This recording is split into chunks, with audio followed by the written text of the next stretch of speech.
Welcome to the AI Chat Podcast. I'm your host, Jaden Schaefer. Every day, I bring you breaking AI news, diving into the implications it has in your life and business. If you're interested in sponsoring the podcast and getting your company in front of thousands of AI enthusiasts every day, there's an email in the description. Finally, make sure you are on the waitlist for the AI Box platform, a tool we are building to allow you to automate virtually any task with AI tools. Find it at aibox.ai.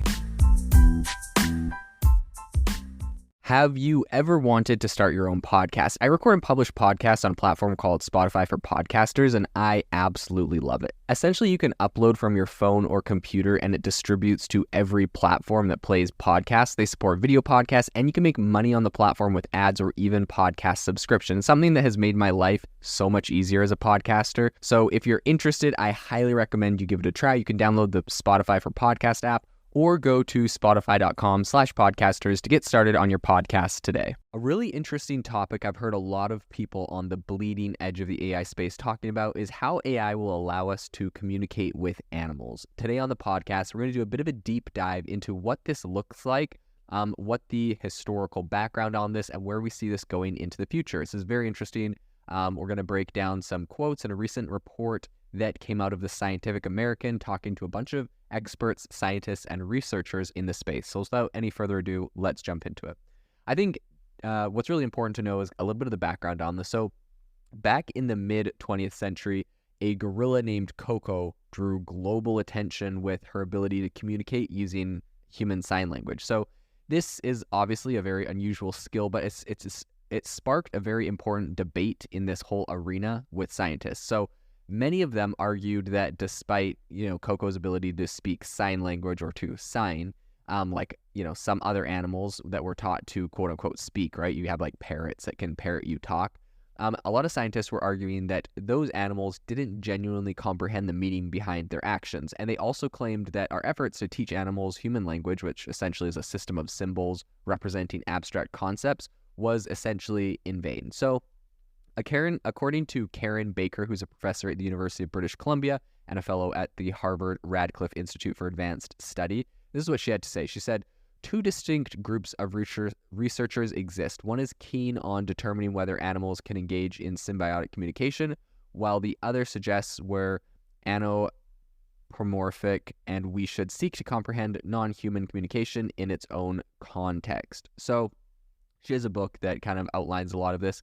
But with the advent of advanced sensors and AI technology, I think we're actually currently gaining a bit of a deeper understanding of how different species, including plants, communicate using their unique methods, right? Obviously, when we say communicate, this doesn't mean talk in the same way that humans may talk, but, all different animals, plants, they're all communicating in different ways, and we're starting to understand and decode that and getting some really interesting takeaways. So Baker, who we quoted earlier, her book is called The Sound of Life, How Digital Technology is Bringing Us Closer to the World of Animals and Plants. That was published by Princeton University Press. And it explores this whole field of what's called digital bioacoustics. So she actually recently spoke with the Scientific American about how technology is changing our interactions with species, including bats and honeybees, and how these changes are really challenging our understanding of our relationships with other species.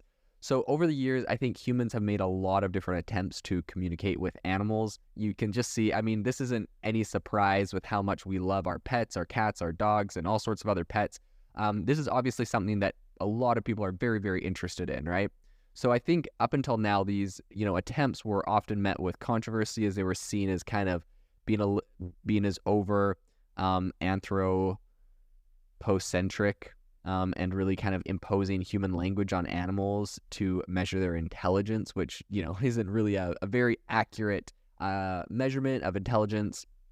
Baker, on the other hand, emphasizes that we need to kind of shift our focus from trying to make animals speak like us to actually understanding their inherent ability to communicate in complex ways, which can be very different from our own methods. So for instance, she actually references the concept of umwelt, which is the lived experience of organisms.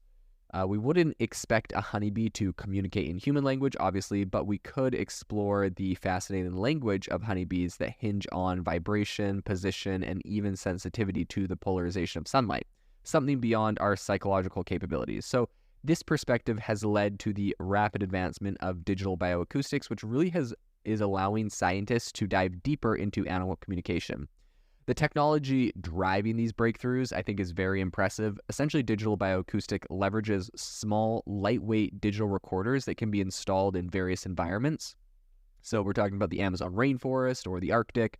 And, you can stick these things on the backs of turtles, on the tops of mountains. And essentially, these devices continually record sound in really remote locations.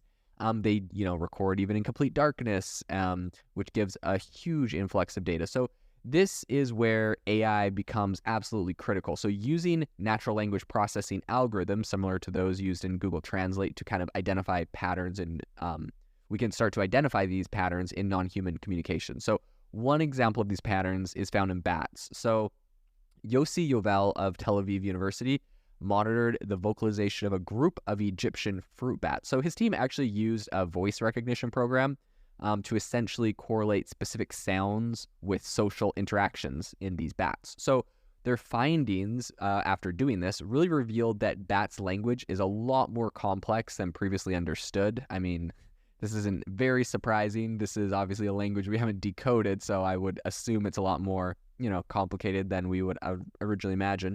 But essentially, he says that bats argue over food, they use gender-specific communication, and they even have unique names. So mother bats lower their pitch when communicating with their babies, and this is something that kind of helps them to learn specific signals. So on a similar note, Tim Landgraf of Free University in Berlin uses AI to study honeybee communication. So he actually developed algorithms to track individual bees and determine the impact of one bee's communication on another. So Landgraf's research revealed very specific signals in bee language, including signals for danger and instructions for food gathering, which obviously is incredibly important for bees. So Landgraf's research essentially really kind of culminated in the creation of RoboBee, which is a robotic bee that could effectively communicate commands that the honeybees would follow. And I think this is obviously this sounds so fascinating. This is so interesting, but I think what's really important here is this really proves the point that, he kind of cracked the code on their communication and some of their language by being able to build a RoboBee that was able to, essentially communicate with other bees, since obviously we are not able to do that. But though replicating the success of the waggle dance experiment, that has proven very difficult. But despite the difficulty that they have found in being able to, specifically do that, I think that, there's a lot of thought-provoking philosophical and ethical questions that are being raised about, the capabilities of language in non-humans and the potential for interspecies communication. So Becker compares the advent of digital bioacoustics to the invention of the microscope. The microscope obviously opened up an entire unseen world of microorganisms, which really revolutionized our understanding of life. And so similarly, digital bioacoustics really combined with artificial intelligence functions like a planetary scale hearing aid. So it's enabling us to listen in ways we couldn't before. It's really challenging traditional notions about the divide between humans and non-humans, and it is prompting new considerations for conservation and our relationships with the planet.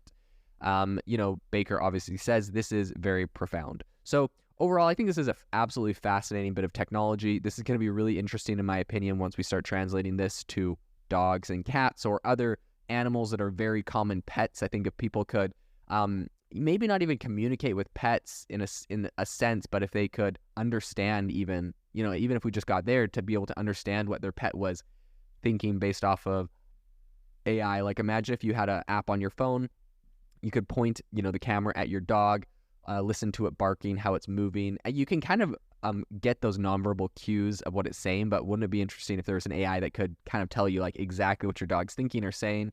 All sorts of really interesting implications that I'm sure a lot of people would pay a lot of money for and be very interested in their development. So overall, I think this is an interesting space that a lot of people will be interested to follow.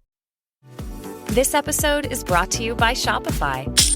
That's the sound of switching your business to Shopify, the global commerce platform that supercharges your selling. Harness the best converting checkout and same intuitive features, trusted apps, and powerful analytics used by the world's leading brands. Stop leaving sales on the table. Discover why millions trust Shopify to build, grow, and run their business. Sign up today for your $1 per month trial period at shopify.com/tech23.